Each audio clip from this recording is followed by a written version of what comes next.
Hi everyone, I'm Karina, and recently we have decided to homeschool me and two other moms. It was something that we had thought about before, but now that COVID has kind of shut everything down, we decided that we were going to start our own group homeschool. And I thought that we would give you our lesson plan in case anyone out there is interested in doing something similar. We have 3 4-year-old girls and 2 3-year-old boys. So I'll just show you some pictures of the room so that you guys can see what our preschool ended up looking like. So as you can see, we just have all kinds of things that the kids can play with throughout the room.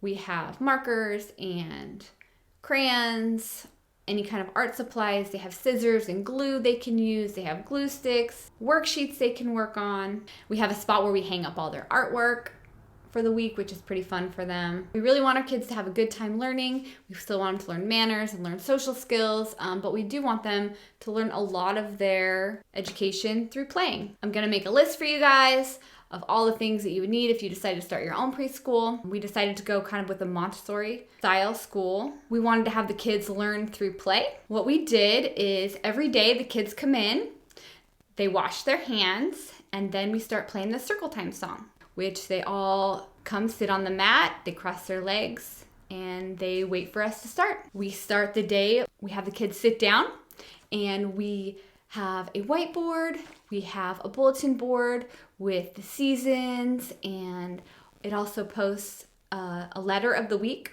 a number of the week, and then we also have a theme. And our first week's theme was all about you. So we wanted the children to kind of talk about themselves and learn about themselves and how they're different from others and how people are different. We also thought it would be fun to have some of those art projects saved for the end of the year to see how they've grown. We have a goal sticker chart every day. We encourage the kids to go ahead and practice their letter of the day and their number of the day, and then they do their journals and coloring. And if they do all these things, then they get a sticker. So the second thing we do is we have group play. And we also do a game or a song or something fun. The first day we just had them introduce themselves, talk about their favorite food and their favorite color. The second day we played hot potato. And then the third day we did head and shoulders. And then we move on to table time, which we try and do a learning activity. So the first day we wrote their name in glue, and then we had them decorate it with random things on the table. There was pom-poms and beads, glitter, buttons, all kinds of random items that they could glue on there. They turned out really well. It was a fun activity. The kids really enjoyed it. The second day, we used our fingerprints. We talked about how they were unique, and we used their fingerprints to make little ants. Then we also had them do the letter of the week. We had them draw an A in shaving cream, which turned out to be an okay activity, and I'd like to do it again, but next time I think it will be more fun if we actually dye the shaving cream. And the third day, we had them go through and do a number 1 worksheet. We really wanted to start working on worksheets. And then we also had them do a letter A and then turn it on its side and turn it into an alligator, because A is for alligator. And then we clean up, wash our hands, and do snack time. And after that, we move into centers, where we wanted to have a few tables with different activities that they could do. We bring out painting so everybody can take turns painting. There are all kinds of learning games that they can play. There's puzzles and gears. They can learn with building blocks, or there's Bob's books. There's all kinds of activities that they can just kind of free play and use their imagination. And then we'll also every day rotate out things that we have on the tables. After centers, we clean up, and then we move on into circle time 2. So we played the circle time song again, which is a big hit. Actually, the kids love it. They come and they sit on the rug and wait for the teacher. So during the circle time, we read a book about the theme from the week. And then on Fridays, we decided to incorporate Spanish. So we read a book that was both English and Spanish. I'll link the books below that we decided to do. There were several great books out there. So you can probably get some from the library, or if you already have some, or like I said, I'll post all of the books that we have. So after circle time 2, we went right into another group activity. On the first day, we decided to do a sheet that we printed out, and it's just an all about me sheet.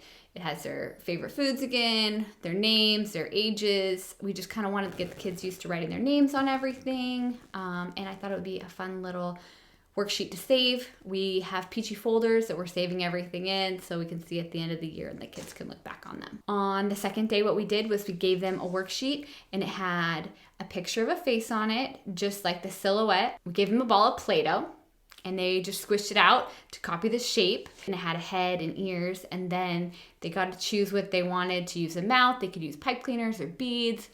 We had googly eyes that they could pick of all kinds of different colors. We had yarn and string they could do for their hair and different little jewels they could do for earrings. And then they all got to try and make themselves out of Play-Doh. It was actually a really cute self-portrait. The third day we were actually running a little bit late on time, and so what we ended up doing was we had a worksheet and on it was a picture of a fence, and there were numbers 1 through 10 on each fence post. And we gave them popsicle sticks that were also labeled 1 through 10, and they got to glue them down onto the correct spots, count the numbers 1 through 10. They got to color them in, and it was perfect. It was a quick little activity. We had planned on doing something else, but it was all we had time for. So after our group activity, what we do is we had them make journals just out of construction paper. They took one piece of construction paper and they decorated them with stickers or colors or whatever they wanted. And then we used the brad fasteners and we put a bunch of white paper in there. So every day they get to fill out their journal. And what we did was we told them to just pick something that they liked about the day or that they were feeling and to write about it or draw it. So for a 4-year-old and a 3-year-old, they came up with fun things.